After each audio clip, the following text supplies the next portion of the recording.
mouvement. Beaucoup des assassinats, alors qu'on n'est pas encore détecté, on s'est arrangé que ça soit beaucoup plus facile. Donc, j'ai juste à loquer sur mes ennemis, sélectionner la date. Je suis en train de me faire détecter. On va m'occuper de cet archer-là parce que sinon.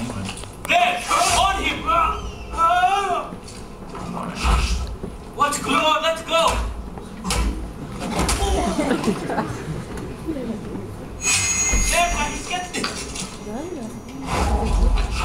Je viens de désarmer, utiliser son arme.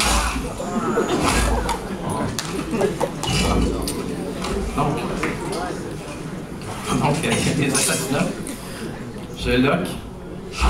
J'ai mon arme cachée sélectionnée. Je peux la sélectionner par un des raccourcis sur la manette ou par le weapon wheel. Ça vous donne un aperçu de plusieurs des armes qu'on peut utiliser dans le jeu. Et j'appuie sur attaque. Donc, rendu à ce stade du jeu, on a deux armes cachées pour 2 fois plus de fun. Et, bon, là, ce que je viens de faire, j'ai tué 2 personnes, c'est une action répréhensible. Et, comme voler et d'autres actions dans le jeu. Et ce que ça fait, c'est que ça montre la jauge en haut à gauche, la jauge de notoriété.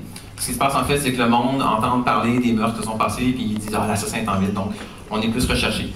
Il y a 3 façons faciles de faire baisser la jauge: enlever les wanted posters de Ezio, donner un pot de vin à certains orateurs qui parlent de nous et ou tuer un officiel qui nous cherche.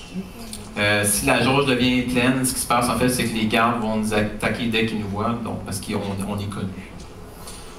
On a écouté nos fans et on peut maintenant nager. Donc l'eau n'est plus mortelle,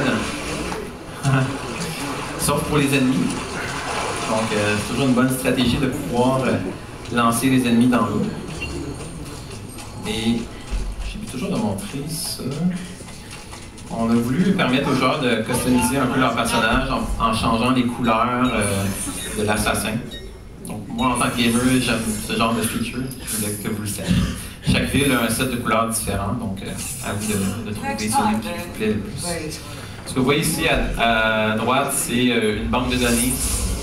Donc encore, pour le monde qui aime ce genre de choses, on a une banque de données avec tous les personnages qu'on rencontre, tous les lieux importants, les lieux réels comme le pont Rialto. On a fait des entrées dans la base de données pour ça. Je vais me diriger vers mes cibles.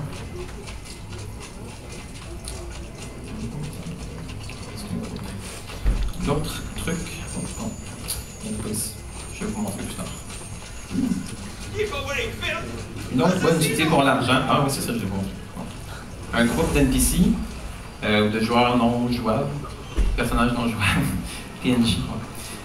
Dans Assassin 1, les seuls groupes dans lesquels on pouvait se cacher, c'était des moines qui fallait libérer, il y avait un chemin prédéfini, mais dans Assassin 2, n'importe quel groupe dans la foule, on peut se cacher dedans et utiliser ça à notre avantage. Ah, je vais aller tuer quelqu'un d'autre ici.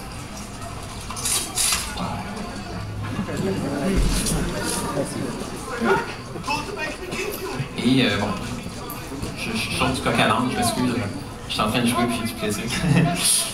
Donc, une autre bonne utilité pour l'argent, c'est engager des factions. Les factions, il y en a 3, les voleurs, les courtisans qu'on voit ici et les mercenaires.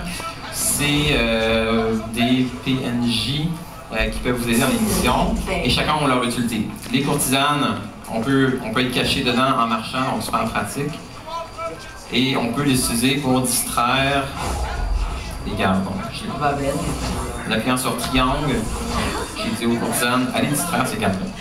Donc, si les gardes me recherchaient ou si ils protégeaient un endroit, ben là, j'aurais pu utiliser les courtisanes pour ne pas me faire voir et aller où je veux.